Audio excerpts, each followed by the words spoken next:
প্রথমত শুভকামনা জানাই হেভেন বেকার্স এর যারা অফিসিয়াল আছে সবাইকে।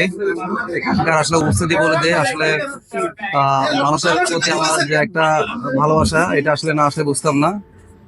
অবশ্য হেভেন বেকার্স এর প্রতি শুভকামনা, কারণ ওনাদের ভিতরে এসে ইন্টেরিয়র দেখে বোঝা যাচ্ছে অন্যান্য নামি দামি ব্র্যান্ডের মতোই তারা ওনাদের এটা সাজানো গোছানো। ওনাদের খাবারের ফুড কিছু টেস্ট করেছি, তো সত্যি অসাধারণ। তারপরেও শুভকামনা থাকবে, আর ভবিষ্যতে ইনশাল্লাহ যদি কখনো সুযোগ হয় আবার আসবো, ভিজিট করব।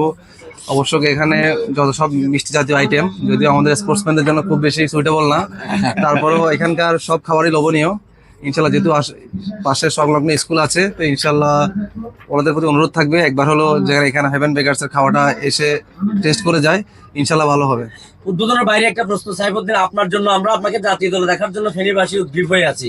আসলে কবে নাগাদ? আপনি কি ভালো মানের ফটোগ্রাফার এবং ইভেন্ট ম্যানেজমেন্ট খুঁজছেন?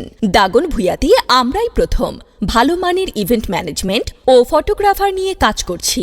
আপনার প্রোগ্রামের জন্য আজই যোগাযোগ করুন আলিফ মাল্টিমিডিয়া, সুলতান মার্কেট, দাগন ভূঁইয়া।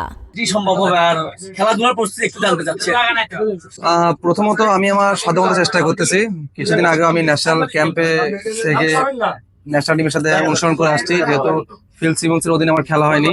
তা বিশেষ করে আমাকে স্পেশাল ক্যাম্পে আমাকে দেখতে চেয়েছে আমার স্কিলটা, তো আমি আমার সর্বোচ্চটা দিয়ে শেষ করে এসেছি। তা আপনারা হয়তো জানেন যারা ক্রীড়া সাংবাদিক, সদ্য সমাপ্ত যে ডিপিএলটা হলো সেখানে আমি তৃতীয় সর্বোচ্চ উইকেট শিকারী হয়েছি।